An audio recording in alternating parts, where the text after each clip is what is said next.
Carré. Bonsoir, Monsieur le ministre. Bonsoir, madame.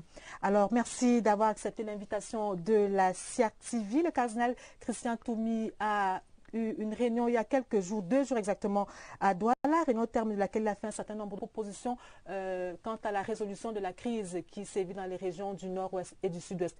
Est-ce que ce soir, on peut avoir la position du gouvernement suite à ces propositions du cardinal Christian Toumi? C'est la raison d'être de ma présence à vos côtés, madame. Je vous remercie de m'en donner l'opportunité. Je voudrais, au nom du gouvernement, dire la chose suivante.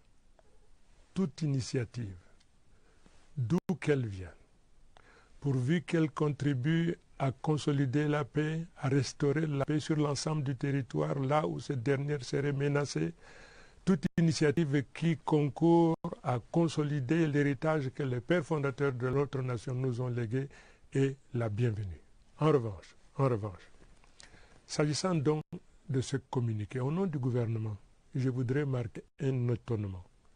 L'étonnement qui consiste à dire on ne peut pas se permettre de placer sur un même piédestal, au même niveau, l'armée républicaine, dont la mission régalienne est la protection des frontières de notre nation, la protection de l'ordre républicain, la protection des hommes et de leurs biens. On ne peut pas mettre une telle armée qui aujourd'hui se déploie et se bat pour la protection de l'intégrité territoriale de notre nation, la mettre au même niveau que des bandes armées, des terroristes qui tuent, qui égorgent, qui décapitent, qui brûlent des écoles, qui commettent un crime imprescriptible, celui qui consiste à empêcher aux jeunes Camerounais, à nos enfants, les futurs dirigeants de notre nation, d'acquérir le savoir indispensable pour la gouvernance de notre nation, que cela empêche donc à nos enfants d'aller à l'école,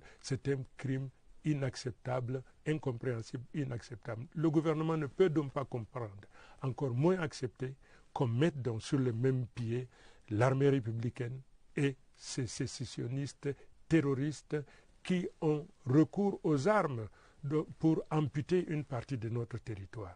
Voilà le premier point. Le second point. Le troisième, madame, on ne peut pas également non plus demander à un État de droit comme le nôtre, on ne peut pas demander à un tel gouvernement de libérer ceux qui ont tué, massacré et qui se trouvent aujourd'hui arrêtés et qui, quoi qu'il arrive, parce que nous sommes dans un État de droit, quoi qu'il arrive, qui seront donc traduits devant les tribunaux pour répondre de leur forfait. Voilà donc au nom du gouvernement, madame, ce que je veux dire, mais je profite de l'occasion pour saluer au nom du chef d'État l'engagement de nos forces de défense et de sécurité qui font honneur à notre nation, parce que partout où l'intégrité territoriale est menacée, nos forces de défense et de sécurité, comme un seul homme, au nom de notre nation, ont défendu bec et ongle, et aujourd'hui nous sommes une nation unie. Je voudrais également saluer, toujours au nom du chef de l'État, ce sursaut de fierté, de compassion, d'empathie de notre nation. Lorsque le chef de l'État a décidé de mettre 13 millions à la disposition d'une équipe qui a la responsabilité de reconstruire ce que les terroristes ont détruit, de rétablir, de reconstruire les écoles, les institutions qui ont été détruites. Nous avons, et en appui de ce que le chef de l'État a fait, vous avez eu donc ce sursaut de fierté, d'orgueil sur l'ensemble du territoire qui s'est manifesté aujourd'hui par 13 milliards qui ont contribué aujourd'hui à près de 2 milliards pour la restauration de ce qui a été détruit par ces terroristes. Alors, Monsieur le ministre de la Communication, vous avez dit à l'entame de votre propos que le gouvernement est ouvert à toute solution de dialogue qui pourrait être proposée par les Camerounais. De votre point de vue, y a-t-il des préalables à ce dialogue-là?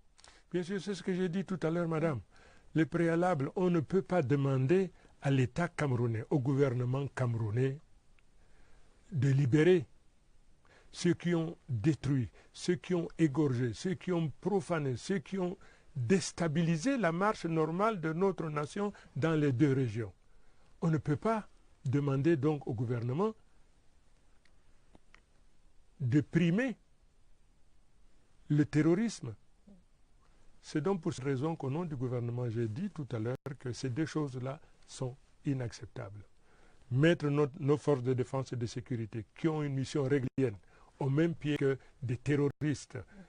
Ces bandes terroristes sont en train d'être combattues par toute la nation à travers son armée, mais également toutes les nations du monde qui luttent aujourd'hui et condamnent le terrorisme. Alors, est-ce que le préalable serait donc, par exemple, que les terroristes déposent d'abord les armes? Madame, au nom du gouvernement, ils ont annoncé quelle est la position du gouvernement. Elle est nette, elle est claire. Toute initiative qui vise à consolider la paix là où elle est menacée est la bienvenue, pourvu que cela soit conforme donc à la constitution de notre nation, aux lois de notre nation. Alors, justement, puisque nous vous avons sur ce plateau, est-ce que vous pouvez nous dire quelle est la situation réelle sur le terrain aujourd'hui dans les régions du nord-ouest et du sud-ouest? Nos forces de défense et de sécurité, nos populations, je voudrais vous rappeler une chose, nos populations se sont constituées en groupe de vigilance pour apporter à nos forces de défense et de sécurité l'information nécessaire pour localiser là où ces hommes armés, l'objectif étant naturellement de déstabiliser et d'amputer une partie de notre nation.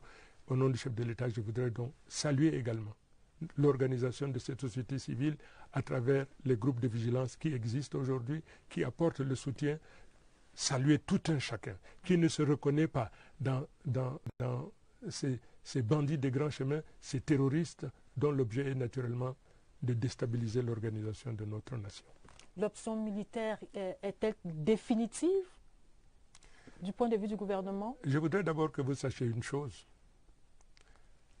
L'option militaire en tant que telle, l'État camerounais est victime d'une agression. La sécession est une déclaration de guerre de fait. La responsabilité de tout État, c'est de veiller sur l'intégrité territoriale de son territoire. Et le rôle de l'armée, naturellement, c'est de veiller à ce que notre territoire, dans sa configuration actuelle, léguée par les Nations Unies et par les pères fondateurs, l'intégrité de notre territoire demeure. Merci, Monsieur le ministre de la Communication, d'avoir accepté de venir sur ce plateau du 20h30 en ce vendredi 27 juillet 2018. La suite du jour.